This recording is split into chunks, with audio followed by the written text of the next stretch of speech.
नमस्कार, नमस्ते Phaltan YouTube channel मध्ये मी राजकुमार गोपने आपलं स्वागत करतो।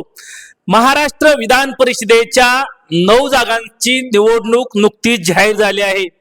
या 9 जागांमध्ये फलटण येथील 2 दिग्गज नेते यांना विधान परिषदेवरती घेण्याची मागणी आता लोकांमधून जोर धरत आहे।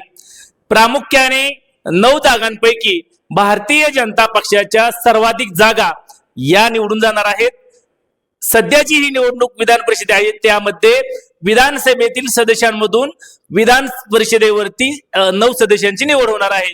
अर्थातच सर्वाधिक संख्या ही भारतीय जनता पक्षाची आहे आणि त्यामध्ये प्रामुख्याने 4 ते 5 सदस्य हे भारतीय जनता पक्षाचे विधान परिषदेवरती निवडून जाऊ शकतात।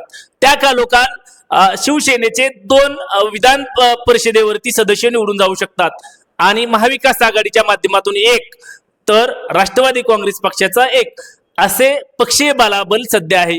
याच पार्श्वभूमीवरती सातारा जिल्ह्यातील फलटण तालुक्यातील माजी खासदार रणजितसिंह नाईक निंबाळकर, त्याचबरोबर सातारा जिल्हा परिषदेचे माजी अध्यक्ष आणि शिवसेनेचे नेते श्रीमंत संजूराजे नाईक निंबाळकर यांना विधान परिषदेवरती काम करण्याची संधी द्यावी अशी मागणी सध्या जनतेमधून होत आहे। एकीकडे माजी खासदार रणजितसिंह नाईक निंबाळकर यांनी पाठीमागच्या 2 वर्षापूर्वी लोकसभा निवडणूक लढवली होती, यामध्ये त्यांना पराभव झाला होता। त्यानंतर मात्र माजी खासदार रणजितसिंह नाईक निंबाळकर यांनी भारतीय जनता पक्षाचे काम प्रामुख्याने जोमात केलेले आहे। सोलापूर जिल्ह्यातील माढा लोकसभा मतदारसंघ असेल किंवा सातारा जिल्ह्यातील फलटण मानखटाव, त्याचबरोबर फलटण कोरेगाव असेल किंवा सातारा जिल्हा असेल, यामध्ये प्रामुख्याने भारतीय जनता पक्षाची ताकद वाढवण्याचे काम त्यांनी केलेले आहे। यामुळे अर्थातच भारतीय जनता पक्षाने माजी खासदार रणजितसिंह नाईक निंबाळकर यांना विधान परिषदेवरती संधी द्यावी अशी मागणी होत आहे।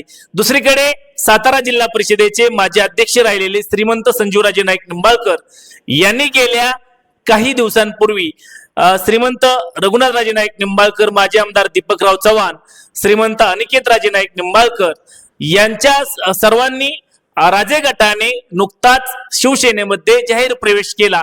यामुळे फलटण तालुक्यामध्ये शिवसेनेची ताकद चांगलीच वाढलेली आहे। याचाच प्रत्यय नुकत्याच झालेल्या स्थानिक स्वराज्य संस्थांच्या निवडणुकामध्ये पाहायला मिळालं। यामध्ये जिल्हा परिषदच्या तब्बल 8 पैकी 5 जागा या ठिकाणी शिवसेनेने जिंकल्या होत्या, तर पंचायत समितीच्या 16 पैकी 8 जागा या शिवसेनेने जिंकल्या होत्या। यापूर्वी फलटण तालुक्यामध्ये एकही जागा शिवसेनेची नव्हती। त्याचबरोबर नगर परिषदेच्या तब्बल 10 जागा जिंकून मोठ्या प्रमाणावरती शिवसेनेची ताकद वाढवण्याचं काम श्रीमंत संजूराजे नाईक निंबाळकर यांनी केलेले आहे।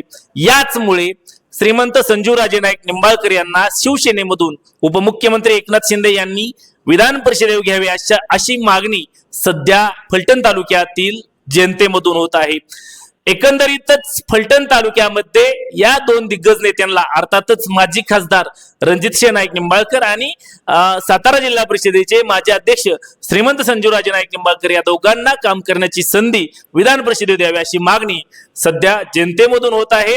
तुम्हाला काय वाटतं, या दोघांपैकी कोणाला विधान परिषदेवरती संधी मिळू शकते याबाबत जरूर कमेंट्स बॉक्स मध्ये कमेंट्स करा। चॅनलवरती नवीन असाल तर नमस्ते फलटण युट्यूब चॅनल सबस्क्राईब करा, बेल आयकॉन दाबा, जेणेकरून आमचे नवनवीन व्हिडिओ लवकरात लवकर थेट तुमच्यापर्यंत पोहोचतील। व्हिडिओ आवडल्यास लाईक आणि शेअर करा। आजच्या व्हिडिओमध्ये इथेच थांबूया, पुन्हा भेटूया नवीन व्हिडिओ मध्ये। तोपर्यंत धन्यवाद।